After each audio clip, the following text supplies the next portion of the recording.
All right, I invite you to turn in your Bibles to 1 Samuel chapter 12.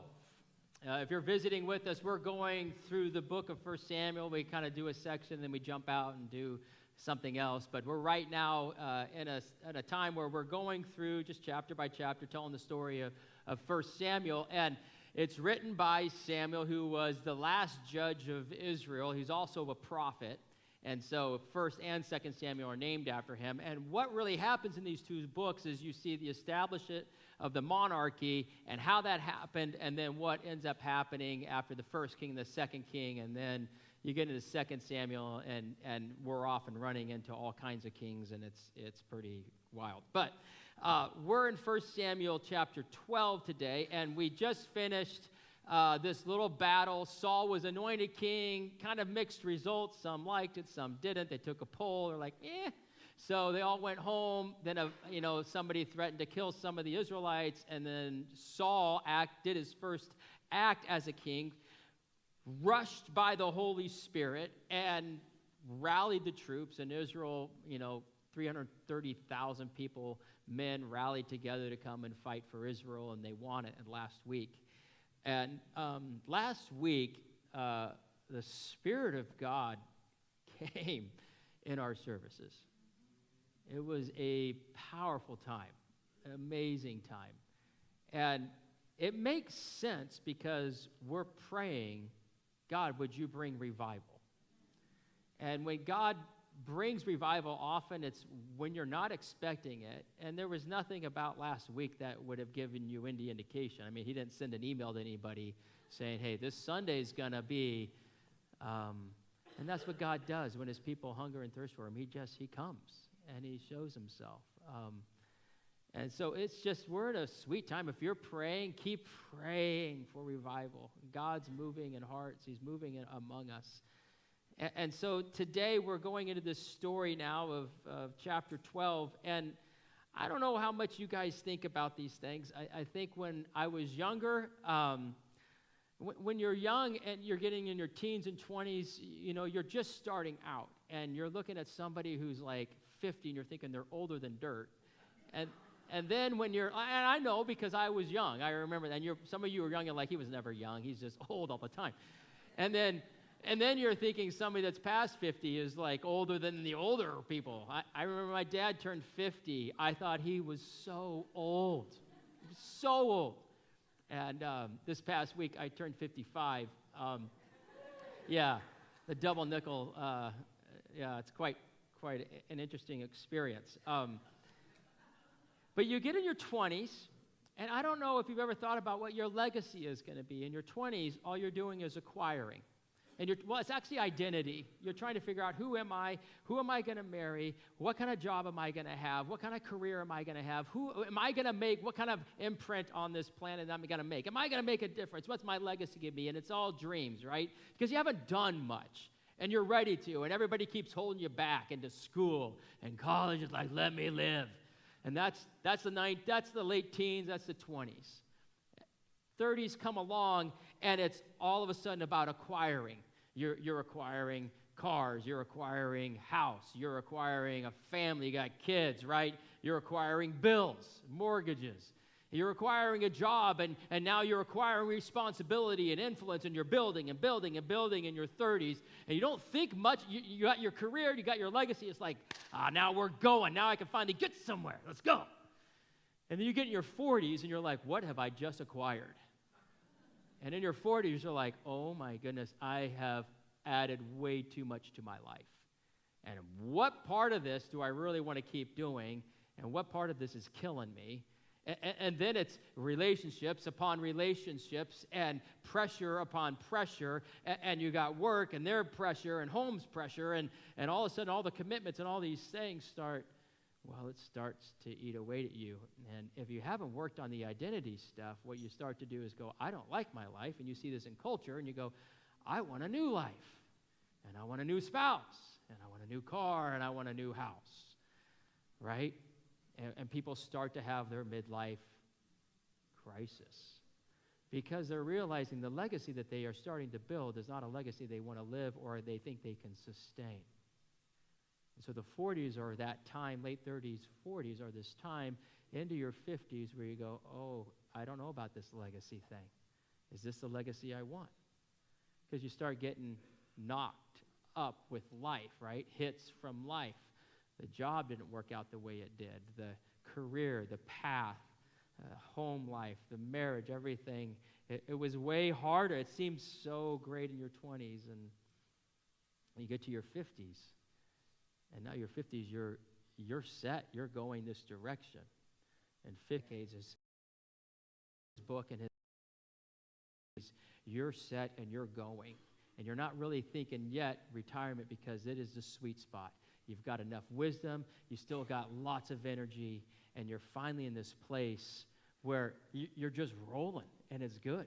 And you may be starting to head into empty nesters. And what is that like if your kids are moving out of the home? And what's our marriage? And who are you? And it's a sweet season, it can be, of just rolling through the path that has been set. And then you get into your 60s, and the 60s start this decade or so, somewhere in there, where you start to realize, I am now shifting. I'm shifting from the one that is leading everything to the one that is now handing off and transitioning. And the 60s are difficult. The question for the 60s as you go through there in this culture is, do I retire and check out? Or what does Christ have for me? Do I retire or stop this but keep working and keep ministering and keep moving? Because in your 60s you have this wisdom. You have life experience. And hopefully you've had 40 years of living with Christ, or 10 years, or 15, but you have all this coming together, and you can have another career that isn't about being paid. But the question is, what will we do in our 60s? Will we hold on to it all, or will we start to empower? And in our 70s, the 70s are the decade where we are the paterfamilias, right? Or the mater familias. You are the patriarch, the matriarch. Most likely your mom and dad has passed away, and all of a sudden nobody announced this to you, but you're the patriarch. You're the matriarch. And when you speak words of life, it gives the younger generation life. When you speak words, they listen. Now, they make fun of you. They already make fun of me at 55. They'll make fun of you're old and whatever. But when it comes to life and wisdom, will we be in that generation one where we check out of all relationships and we just do our own thing? Or will we stay involved, engaged, speaking words of life and encouragement? If you ever remember being in high school, in college, in your 20s, and when Grandma and Grandpa just came and said, I believe in you, keep doing it. Even though they didn't know all that was going on, just the words from them, and to know you had somebody in your corner. When you're in your 70s, you can be in people's corners. You can start adopting kids. You can start pulling people into your family. And it's not about literally going down to the courthouse and adopting, but you know what I mean. You can start being that patriarch and matriarch to the younger generations. And then in your 80s, this is, as he talks about it, this is not me. I got in trouble last time I said this, so I've tailored it to some degree. But he says, in your 80s, he says, and he's in his 80s, he's writing about this, and he's talking about it, Gordon MacDonald, and he just said, what starts to happen is the world starts to get smaller. The limitations of physical limitations start to come in, and what you're able to do, it gets constricted, and what you're able to do spiritually in prayer, what you're able to do spiritually because you know and understand the authority and power of God all these years, you can bring that to bear on your family and your church. You don't have to stop, but it becomes more restricted. And he says in your 90s, he said, I'm not there, he says, but I think in your 90s, you're looking for Jesus somewhere. You're like, come, Lord Jesus, come. And it's sweet. It's not fear. It's I've been walking with Jesus forever. It'll just be face to face. And there's that legacy of walking with God. And it's so interesting to be around somebody who has walked with the Lord their whole life and done well. You just want to hang out. You just want to be with people who have walked with Jesus that long. Because you can tell they know Jesus. And all of a sudden, all the stuff that matters doesn't seem to matter. What really matters becomes clear. Now, why do I talk about legacy? Because what happens in this moment in 1 Samuel chapter 12 shocks Israel. They're not ready for it. Samuel's been preparing for it. But it's Samuel's retirement speech. And they don't know it. They didn't know it was coming. Samuel had just coronated again. Saul, everybody's happy this time. He's in. He's a lock. We're good. And so Samuel takes a special privilege. And he takes the mic. He gets the mic. And nobody takes the mic from Samuel. If Samuel wants the mic, Samuel gets the mic. And everybody's a little nervous about what Samuel's going to say because he's a prophet. And Samuel's just one of these guys. He's going to call it like it is. And you can't take it from him. And so he takes the mic and he stands up in front of Israel. And this is what he says. Chapter 12, verse 1. He said to all Israel, and now imagine this is 330,000 men assembled to fight. And I would imagine this is after the battle, so families came too. So this is way more than 330,000 people that have come. And Samuel says to all Israel, behold, I've obeyed your voice and all that you said to me and have made a king over you. And now, behold, the king walks before you. Behold, there he is. And he says this, I'm old and gray. And behold, my sons are with you. I've walked before you from my youth until this day. Here I am. Testify against me before the Lord and before his anointed. Whose ox have I taken? Whose donkey have I taken? Whom have I defrauded? Whom have I oppressed? From whose hand have I ever taken a bribe to blind my eyes with it? Testify against me. Anybody come forward. Testify. And all of Israel, they said, you haven't defrauded us or oppressed us or taken anything from any man's hand. And he said to him, the Lord is a witness against you and is anointed as a witness, meaning himself, referring to himself, is witness this day that you have not found anything in my hand. And they said, he is the witness. Now, what Samuel does here is he says a couple things that are tough. And it doesn't seem like it at first because you're like, what? This is tough.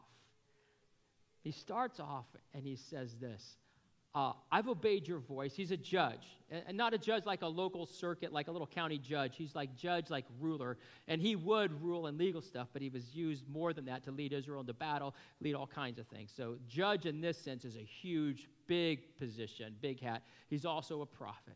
But he says this, he says, behold, I have obeyed your voice and all that you said to me and have made you a king. And what he says here is, this was your idea. It wasn't my idea. I gave you guys what you wanted. I'm at the end here. You guys wanted a king. I've given you a king. And I think in this moment they're like, uh-oh, this doesn't sound good. He says, I've done everything that you've asked me to do, and I've made you king, or made a king over you. And he says, and here he is, right here. This is your king. Because what they don't realize, and they start to realize in this moment, the moment Saul becomes king, Samuel loses his national influence. He does. He steps down as judge. He's a judge the rest of his life, but he diminishes. He hands off power. I mean, how often do you see that? Politicians handing off power. They just hold on to it forever. They don't want to let go of power. And we'll see, Saul himself doesn't let go of power. And he's like, no, I've given you what you want. Not only that, he says, behold, my sons are with you. Now, that's a fascinating statement. You're like, well, what is the big deal? Like, your sons are with you. Well, you remember why they came to Saul? or why they came to Samuel a couple chapters earlier. They came because Samuel was going to have his sons be the heir apparent. And they came to Samuel and said, Samuel, your sons are running amok. They're awful. We can't have them being leaders. And what does Samuel say here? He says, behold, my sons are with you. In other words, I fired my sons. I never knew that. I've read Samuel, this book, over and over and over again. I always thought Samuel just kind of protected his sons. He didn't. He fired his boys. He kicked them to the curb. He took them out of power. He took his family line out of influence. You don't see that kind of a legacy in our culture. No, we'll do everything we can in this culture to fight, and you hold on to power, and you make sure your kids have it. And we see that throughout culture. No matter where there's power, you see people refusing to let go, and Samuel says, no, I have let go, and I have actually pulled my sons out of power. It's an amazing, amazing move. And the other thing that's tough, this is so tough, is his boys are right there. I'm like, Dad, we're right here. I mean, you talk about humiliating. Utter humiliation. You weren't qualified. And that's what that statement was. And they weren't. They were completely immoral. So he says, look, I'm old and gray. Here I am. And he introduces this thing. Now, he started his work with the Lord as a boy in the temple. People would see him and see him growing up because he was right there with the high priest Eli, and then he just went right into this office as judge early on and as a prophet. So they know him. He know him since he's a kid, since in like teenager up. And he says, has anybody got any story where I have done something wrong? And what's interesting is people don't wait. They actually answer pretty quickly, which is always evidence that you don't have something, because if there is something, there's an awkward silence. Like, people are like, well, is anybody going to say anything? Or are we just going to pretend it's all good? And they, as a nation, said, no. You have lived a life of integrity. What's your legacy? Can you imagine somebody at your memorial service saying, hey, was there anything?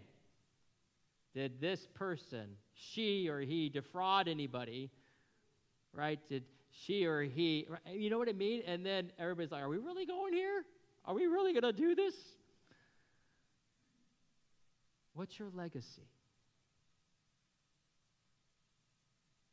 It's an amazing thing to have a nation say, you are a woman of integrity, you are a man of integrity. That is not an easy thing to do. And so they said, yeah, you're great. And so Samuel really establishes his legacy not out of pride, but out of settling these accounts as he steps down. And his legacy is set. Then he goes on, he starts to talk about another legacy. And he says this, Samuel said to the people, the Lord is witness, who appointed Moses and Aaron and brought your fathers up out of the land of Egypt. Now, therefore, stand still that I may plead with you before the Lord concerning all the righteous deeds of the Lord that he performed for you and your fathers. So now we're going to get a legacy of God, his righteousness, his righteous deeds. That's the theme of this thing. And he says, the Lord that he performed for you and your fathers. Okay, so verse 18 here, 8, I can't read them, whatever that number is. When Jacob went into Egypt and the Egyptians oppressed them, then your fathers cried out to the Lord, and the Lord sent Moses and Aaron, who brought your fathers out of Egypt and made them dwell in this place. But they forgot the Lord their God, and he sold them into the hand of Sisera, commander of the army of Hazor, and into the hand of the Philistines, and into the hand of the king of Moab. And they fought against them, and they cried out to the Lord. Now they remembered God, and they said, oh, we've sinned because we've forsaken the Lord and served the Baals and the Ashtoreths. But now deliver us, God, out of the hand of our enemies, that we may serve you. And the Lord sent Jerubbabel and Barak and Jephthah and Samuel and delivered you out of the hand of your enemies on every side, and you lived safely. And he establishes this legacy of God, and it's one of righteousness. And righteousness in that he had made a covenant with Israel. Israel willingly joined the covenant. They said, yeah, we're in. We'll agree to this covenant. It sounds like a great covenant. But it came with blessings and it came with curses. Blessings come with obedience. Curse comes with disobedience. And you see that God was righteous. He always did the right thing. But he's not only righteous, he's merciful. He didn't give them sometimes what they did deserve. And he was gracious. He often gave them things they didn't deserve. And that's the legacy, and they all know it. And even they have experienced now God coming through and delivering them. Even though they have rejected him as king, he delivers them from the Amorites. Or I think it's the Amorites, yeah. We just saw that in chapter 11. And it's this establishment, they're hearing Samuel, they're hearing God, and he established this, and they all agree with this. Yeah, this is it. And then in verse 12, he goes on and he says this, and when you saw that Nahash, the king of the Ammonites, came against you, you said, this is it. So I'm just going to tell you guys, this is what happened, right? Let's make sure we got this all straight. When you guys came and the Ammonites were threatening that town, Jabesh-Gilead, and you came to me and you said, we want a king. We want a king. Or he was starting to threaten. He hadn't actually threatened the town yet. We want a king. We don't want God as our king. We need to fire God as our king. It's not working out. You know, it's just we've come to a fork in the road, and, well, we just have different plans, and there's not alignment, and so we want our own king. So we want to fire God, and we want to hire a king because you are under threat, is what he's saying. So he's starting now to say, this is your legacy. You're the generation, just so we all get this straight, can you imagine this? You're the generation that fired God.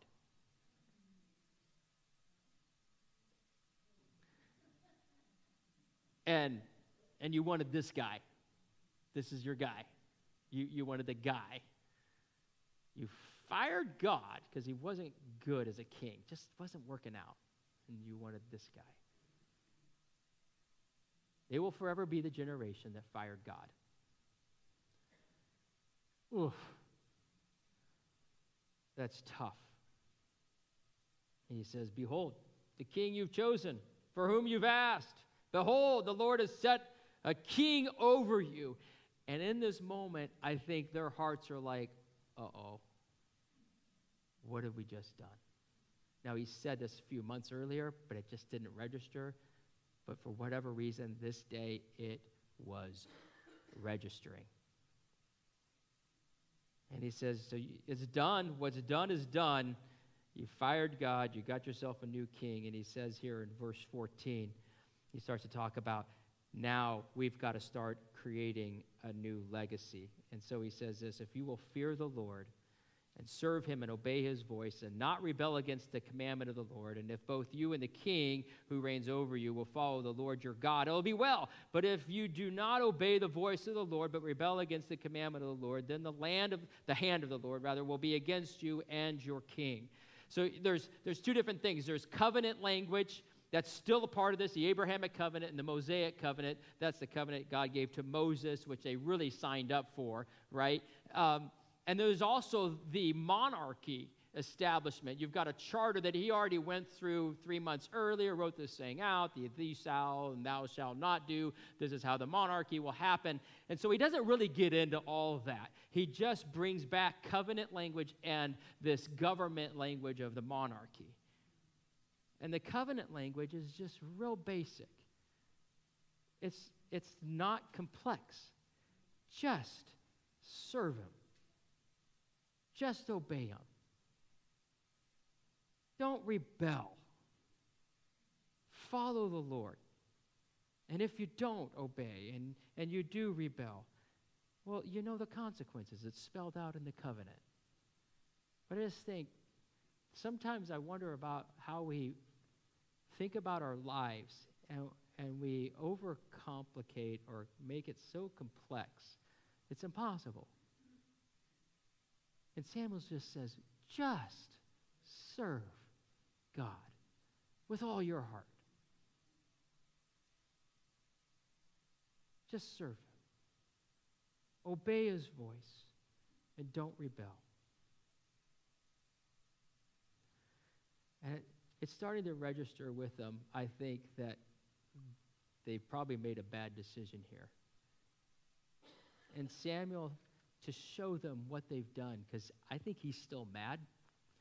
He's retired, but he was ticked off when this happened earlier. And I think he's still mad.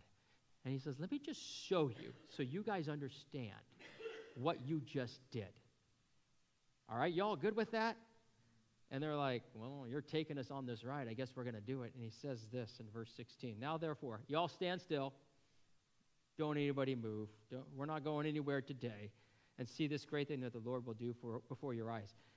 Isn't it not wheat harvest today? I will call upon the Lord that he may send thunder and rain, and you shall know and see that your wickedness is great, which you've done in the sight of the Lord, in asking for yourselves a king. So Samuel called upon the Lord, and the Lord sent thunder and rain that day, and all the people greatly feared the Lord and Samuel. So Samuel, it's June, July. They never have storms ever during that time. It's harvest season. It never rains. It's harvest season. And if a storm comes, it's kind of scary because it could wipe out the harvest. It's a little storm. Like, this is a storm. I remember up in Ohio, I was on staff. This was about 2005, and there was another guy. It was just two of us at that time on staff. His name was Steve. He was in his mid-20s. I was just in my early 30s or whatever, and we love watching weather. And there was a huge thunderstorm that was coming in, and it had tornado warnings with it. And we looked at each other in the office. It's like, we did what any guy would do. Let's get the ladder. Let's get on the roof and see this baby. So we get up on the roof of our church because we could get above the treetops, and the roof was really high. It was like it was an inverted arc. You know those churches that look like an arc upside down? I got whatever. Anyway, so we're up on the roof, and we're watching the storm come in, and you guys have probably seen those storms when they have the tornadoes. They get green. Like, the clouds get really green. And so we were seeing them come in, and of course, you have the wall of rain that's out there a little bit, and the lightning and thunder is happening, and then the wind starts picking. It gets real calm, and then it's that whoosh, right? And it's like 20-degree drop in the temperature. We're like, yeah! And then we see storm clouds kind of circling. They're not getting any traction, and this is awesome. And the rain's coming, and it's just getting windier and windier. We're like, this is a real storm. And then, wouldn't you know it, it was lightning and thunder, same moment, like 50 yards from us, and it went pow! And I'm like, we both just jumped. We didn't use the ladder to get down. We just jumped. We got back inside. Now imagine that. This is a storm like no other storm. What kind of thunderstorm? It's not a little tiny thunderstorm, because you're talking about men. You're talking about grown men, and grown men don't get scared. Look at the text. It says the people were afraid, right? Verse 18, they were greatly afraid. This is not some namby-pamby, sissy thunderstorm. This is something where it's like boom, boom, all over the place. And they're out exposed. And it's a gully washer. It's rain. It's not like, oh, it's so pretty and nice. This is rain. This is wind. You have to imagine and put yourself there. This is the sheer power of God, who is demonstrating his legacy of power and authority. You don't die. That's how scared they are. And we've been through a couple hurricanes. We know how scary storms can get. It's scary power. It's like, we all know. He's like, pray that we don't die. I think there were some moments we all had where we're like, I hope I don't die. That's how intense this was. And what God was trying to show them is, you didn't choose me. So Samuel says, Don't be afraid. You've done this evil. Yet do not turn aside from following the Lord. But again, he comes back to this: serve the Lord with all your heart. And don't turn aside. Don't turn aside after empty things that can't profit or deliver. They're empty. For the Lord will not forsake his people. That's his legacy. God won't forsake his people. And his name is his name. And actually is for his great namesake, because he was pleased to make a covenant, right? You are people for himself. He chose you. And then he goes on, he says in 23, which I think is interesting, he says, moreover, it's for me, far be it from me that I should sin against the Lord by ceasing to pray for you. So he's stepping down from the national spotlight, but he's still judge, and he's still going to keep praying. He's still a prophet. I'm going to keep on praying for you. I'm going to keep on teaching and instructing. I'm not going anywhere. But he just says, please fear the Lord. Serve him faithfully with all your heart. Consider the great things he's done for you. Because if you go down this path of evil, you are going to get swept away. You and your king.